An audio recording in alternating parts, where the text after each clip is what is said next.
मी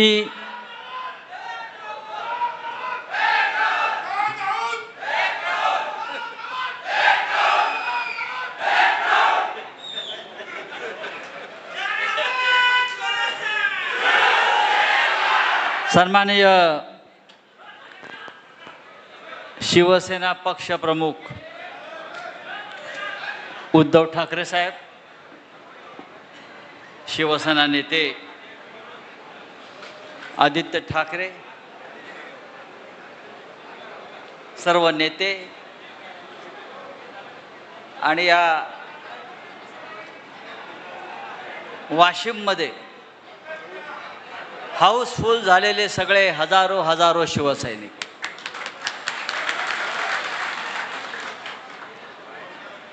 हा एवढा आता प्रचंड उत्साह आहे, काय बोलायचं. अलीकडे मी भाषण फार कमी करतो उद्धव साहेब, तुम्हाला माहिती आहे. लोक म्हणतात मी शिवराळ भाषा वापरतो.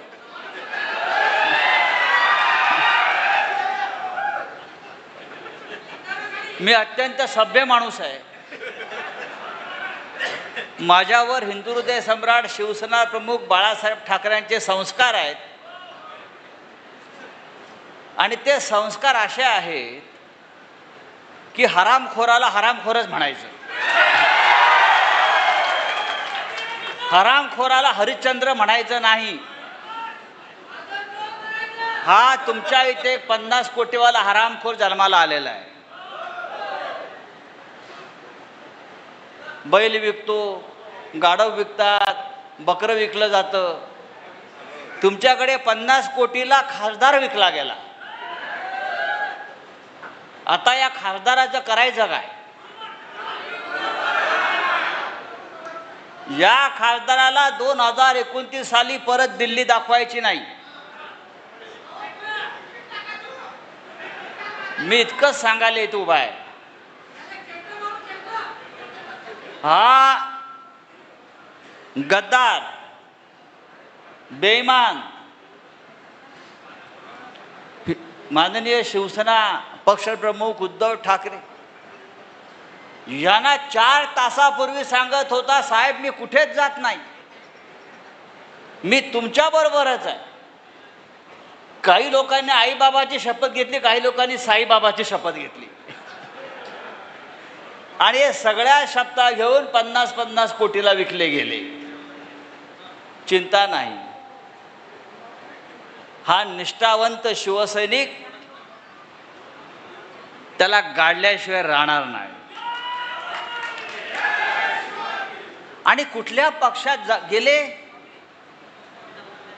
तर ज्याने आता हिंदुत्वाच्या नावानं, राम मंदिराच्या नावानं लूट सुरू केलेली आहे. प्रभू श्रीरामाच्या मंदिरात ज्याने आता 200, 300, 400 कोटीचं दानपेट्या चोरल्या, रामाच्या मंदिरावर दरोडे घातले, त्यांच्या पक्षामध्ये हे बूट चाटायला गेले. मी शिवसैनिकांना इतकंच सांगेन, शिवसैनिक कोणतंही आव्हान स्वीकारायला तयार असतो. शिवसैनिकाचं जो प्राण आहे तो प्राण म्हणजे निष्ठा आहे. निष्ठा लक्षात ठेवा. आणि निष्ठा कोणाकडे असते? एकनिष्ठ राहण्यासाठी, मी नेहमी सांगतो, एकनिष्ठ राहण्यासाठी आई नेक आणि बाप एक असावा लागतो. ज्यांचे नाहीत ते निघून गेले. आम्ही आमच्या आईशी प्रामाणिक आहोत. शिवसेना आमची आई आहे. या शिवसेनेनं महाराष्ट्राला, मराठी माणसाला, शेतकऱ्याला, कष्टकऱ्याला कायम आधार दिला, ताकद दिली. आणि ह्या जिल्ह्यानं, यवतमाळ जिल्ह्यानं, वाशिमनं हिंदुहृदय सम्राट बाळासाहेब ठाकरे ह्यांच्यावर इतकं प्रेम केलं की खासदार दिले, आमदार दिले. आणि हेच प्रेम आपण कायम ठेवा उद्धव साहेबांच्या बाबतीत, आदित्य साहेबांच्या बाबतीत. उद्धव साहेब, लोक आपल्यावरती टीका करतात, फिरत नाही, आपण फिरत नाही. उद्धव साहेब जर फिरले नसते